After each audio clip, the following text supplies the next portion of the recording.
When it comes to raising finance to fund property deals, there are lots of different considerations that a potential investor might have. Here are 5 of the biggest, most important things to consider before pitching for finance for that next property deal. Firstly, an investor is going to be thinking deal viability. If you're talking about getting a particular deal funded, how good is that project? How much profit is in that project for them to be confidently reassured they actually get their money back?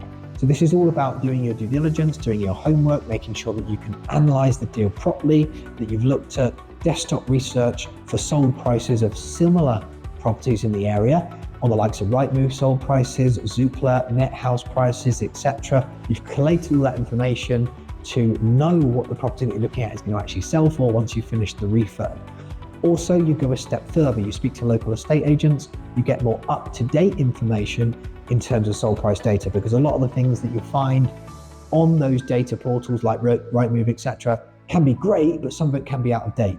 And it can take a while for data to filter through from the land registry to end up on those sites in the first place.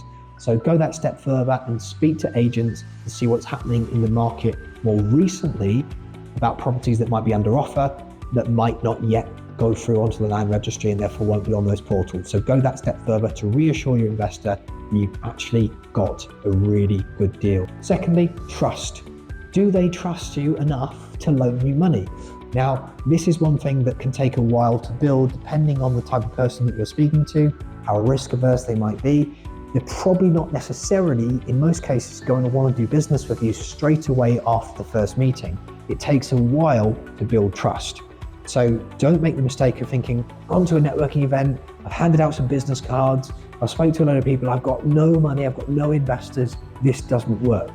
The process can take a while to build trust with someone so they can feel confident to actually loan you money. And it takes as long as it takes. I've met investors, and after just literally a few days, I've been in a position where I could be working with them as potential investors. I've had some situations where it's been over a year since that first meeting where I've been able to borrow money from them to do a deal. So it just depends. People work at their own pace, and sometimes it's a case of they want to lend to you, but the timing is not right. Maybe they're waiting on a sale of a property, or there's some situation where they'll be more likely to invest with you when that happens. So be patient and build that trust over time. The next consideration is security. So you're borrowing money to do a project. How can you reassure your investor that their money is protected? One of the ways of doing that is you can offer them what's called a first charge on the property that you're borrowing money to ultimately buy and refurbish. So if you are offering that first charge, what that means is, like a mortgage lender would be able to repossess you if you can't pay your mortgage, well, it's the same thing. You're offering that first charge. So if anything goes wrong, they could actually own that property. That can really reduce the risk from the investor's point of view. Aside from that, you also want to take the time to put together clearly defined expectations in a loan agreement. So it's professionalized. Ideally, you're going to have a solicitor to do this so that everybody knows exactly where they stand on the outset before going into a deal. You need to think about as well your exit. So if anything goes wrong in the project, for whatever reason, if you can't sell it at the price that you want, in the very unlikely scenario, what happens then? Does your investor want to rent it out, so put a mortgage on it? Are you happy with that? That's all up for you to decide, but ultimately it's important to think about that up front before you go into that next deal. The next consideration is experience. Now, some investors really like it if you've got property experience.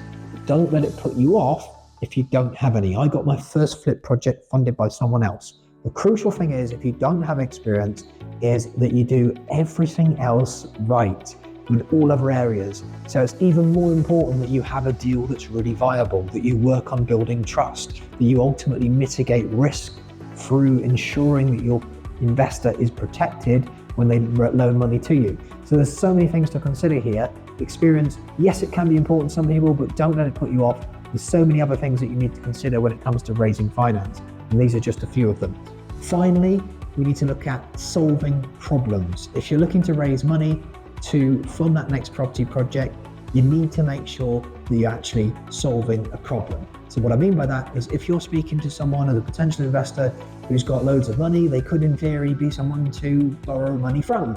That makes sense. However, if their money is already working really hard for them because they've got great investments that are generating really high returns already, then your value is lower than it could be if you're speaking to someone who is, perhaps they've got money in the bank, it's not working hard enough for them, it's in a relatively unexciting, low yielding saving account, and then you come along and you can ultimately offer them a much higher return because you can find a deal that's going to make a decent profit, and you can ultimately put the time, effort, energy in managing that project from start to finish.